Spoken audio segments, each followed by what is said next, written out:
during the pandemic, while you were sitting on your couch, scratching your butt, I was on my favorite YouTube channel, Good Mythical Morning. Okay, let's see the first talented beast. Hi, I'm Mitch from Egg Harbor Township, New Jersey, and my talent is I can play the public domain song Twinkle Twinkle Little Star on a kazoo while keeping time by hitting my head while wearing chainmail with a tambourine.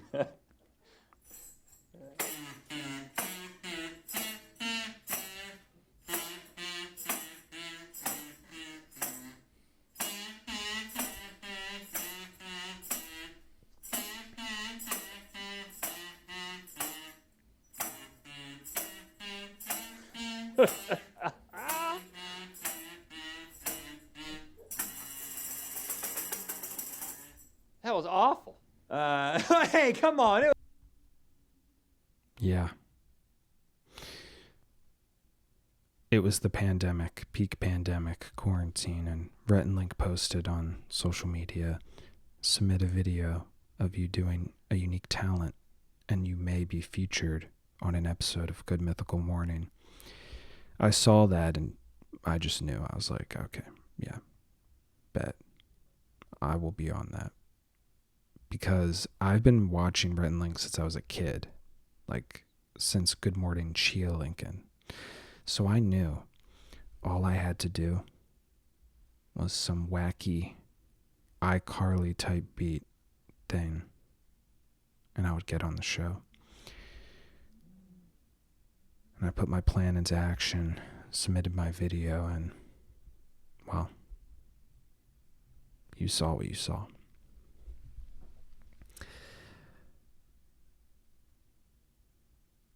When I watched the video, though, almost like 1 million people saw it, and I was like, man, my voice sounds weird. And I got kind of insecure, and then I was like, oh, I'm so skinny. And I got really insecure because I graduated college in 2019, and that summer after graduating, I would have these weird episodes where I felt like I was choking. My neck was swelling up.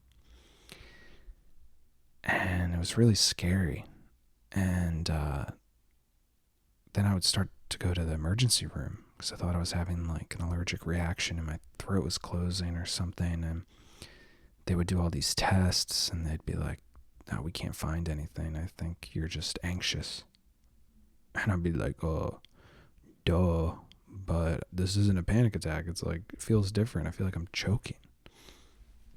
And just kept happening. And then 2020 came before I knew it. And pandemic started. And I moved back home with my parents to quarantine. And I was getting worse. I was having those choking episodes more. And I lost a bunch of weight randomly. And I was really tired. And I didn't know what to tell people. I would just say, I don't know, I'm sick, because I would go to the doctor and they would do all these tests and they couldn't find anything. They would misdiagnose me, put me on medications that I didn't need to take. And, I got every test. I got all tubes up my butt, down my throat, colonoscopy. I got everything. And they were like, dude, they were kind of looking at me like I was crazy at this point. They were like, oh, this is like a hypochondriac. And they would always say, dude, I think you just have anxiety. And they were kind of pointing me towards you're just mentally ill, bro. And it was really freaky. And so yeah, during that time, that's what was going on. And yeah, my voice got kind of froggy and phlegmy. But I definitely was watching a lot, rewatching Nathan For You at the time. As you can tell, I'm doing my bad Nathan For You impression. And yeah, honestly, for the pandemic, for like 2.5 years, I was doing this, being passed around doctor to doctor, take a test, misdiagnosed, put on a medication to try. It was awful. And I even took this like herbal like medication, and it like this is a little TMI. This like herbal like medication that I like did not need to take.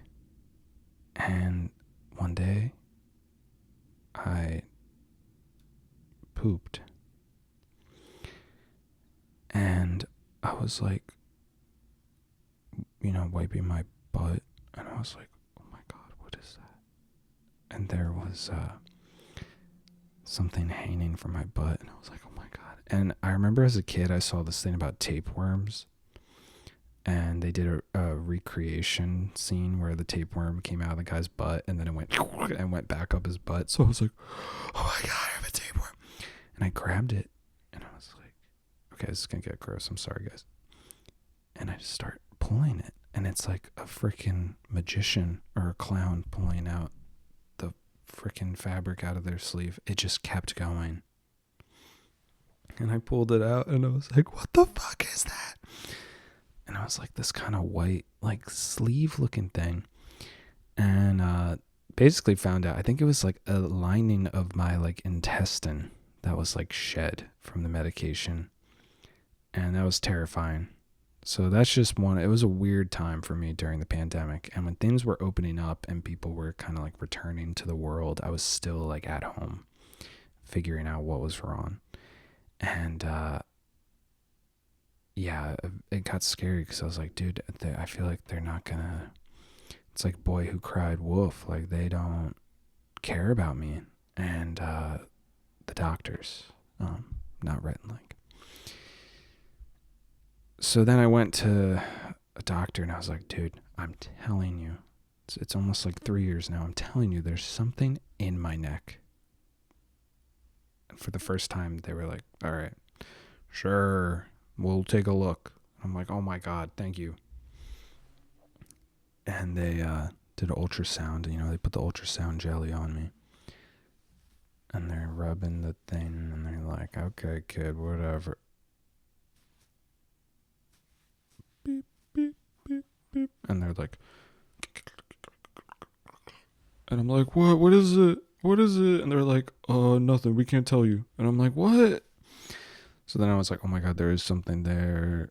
I'm gonna die. What is it? And then they get back to me with the results. And all of this takes months, or a few weeks or months. It's every appointment, every result.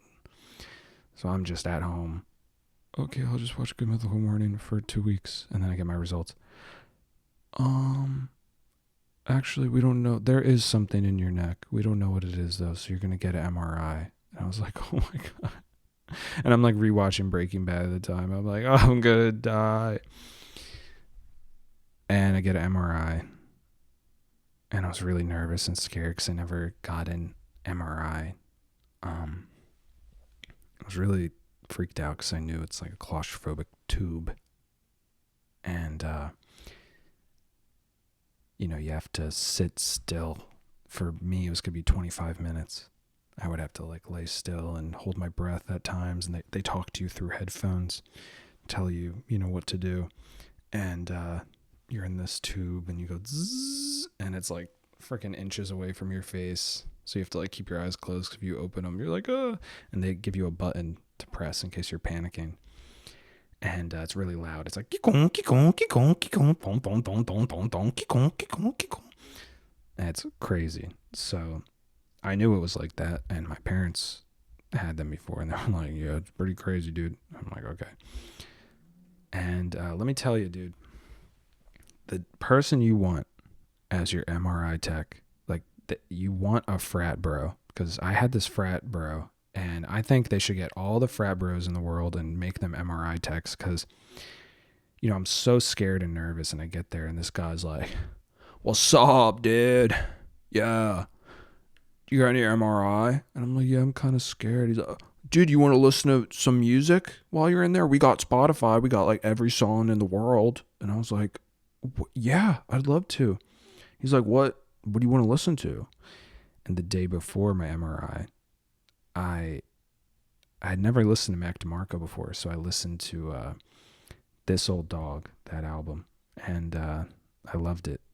And I thought, oh, that's a good album to listen to during my MRI, because the drum, it's like a drum machine, so it's like boop, boop, beep, boop, boop, boop. And I thought that would go well with the king-kong, king-kong, king-kong of the MRI.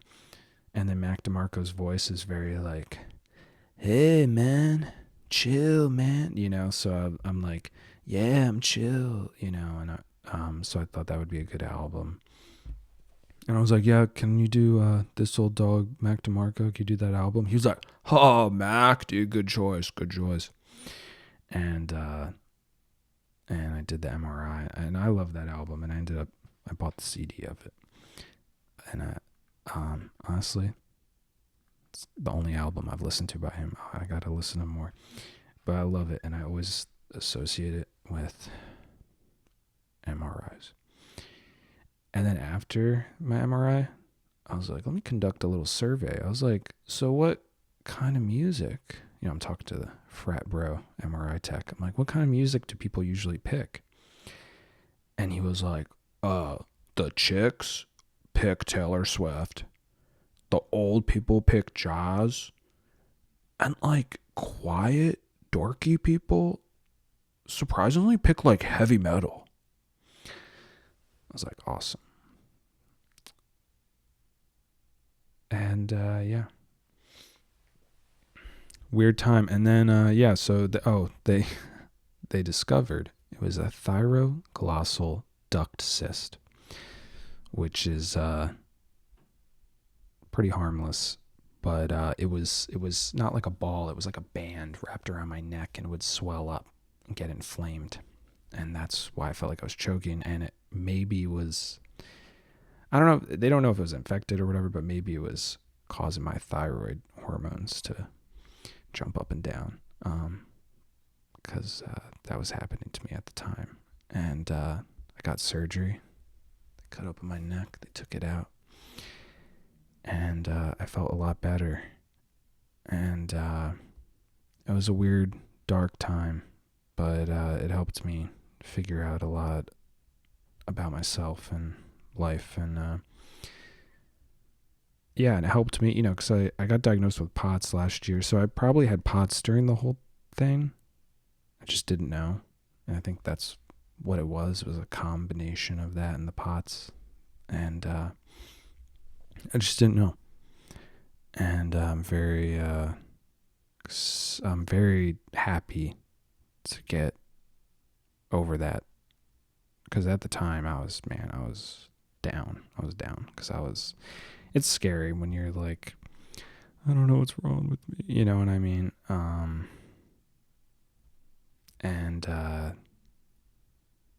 and you're not in like super danger. There were times when like I think my thyroid levels were really bad, but it's all normal now. And I have POTS, and I'm working on that, and I talk about it a lot. Recently I've been talking about it a lot, because I was always kind of hesitant to talk about health stuff, because I don't know how I was raised. I'm like, I don't want to be a baby, and I'm trying to just talk about it, be more normal about it, because whatever, it's my life. But at the same time, I do feel, I'm like, I don't want to be a victim, you know what I mean? So I'm trying to like reclaim my life and move forward, move on. And I'm lucky that it's not, if I could pass out and hit my head, but for the most part I'm good. I'm good, and it's not that big of a deal in terms of that. But it does have a lot of challenges for me every day, and I'm working on it. And listening to this album honestly motivates me a lot, because it reminds me of a time when I was even more freaked out and scared, and that all worked out. And I got a little scar to prove it. And, that feels kind of good to have that, because it's like, I went through that. I'll figure this out, and just happy to be a celebrity appearance on Good Mythical Morning.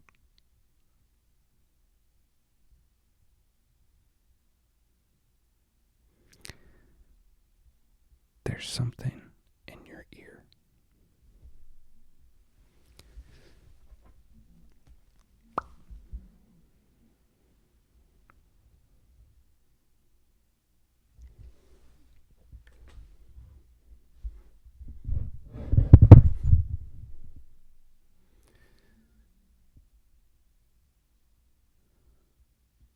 Oh, hey, Dr. Cow. Moo. Hey, Dr. Cow. I've been feeling kind of, I don't know, just tired lately, like really fatigued. You need to drink more milk.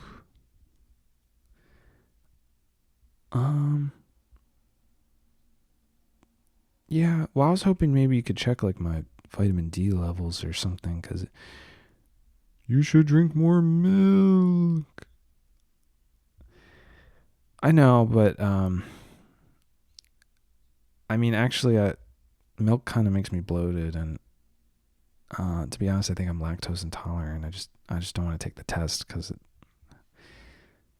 I would have to take it in Philadelphia, and that's like an hour away, and I don't know, I have to schedule it like months in advance. It just seems like a hassle. I'm just kind of assuming I am. Well, drink more milk and you'll feel better. Dr. Cow, every time I have an appointment with you, you always prescribe me to drink more milk, and I'm just, honestly, I'm telling you, I have an open mind. I drink it, and it hurts my stomach. I drink lactate sometimes, and sometimes even the alternatives like oat milk will hurt my stomach. And I think like almond milk's like bad or something for the environment. I don't know. So I just try to avoid it.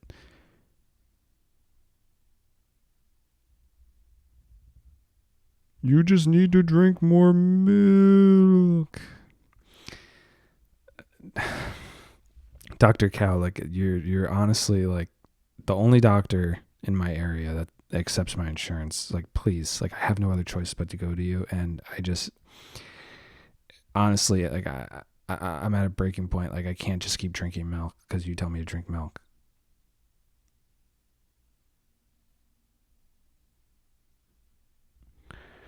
You need to drink more milk. I thought the dairy industry was like evil or something, so I don't know why a cow would be like promoting like drinking milk.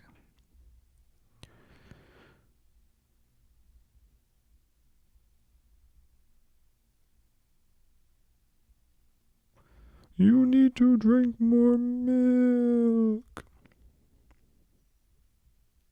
Okay, Doc. All right. You've convinced me. I'm going to go put milk in a cup and microwave it and drink it. Yay.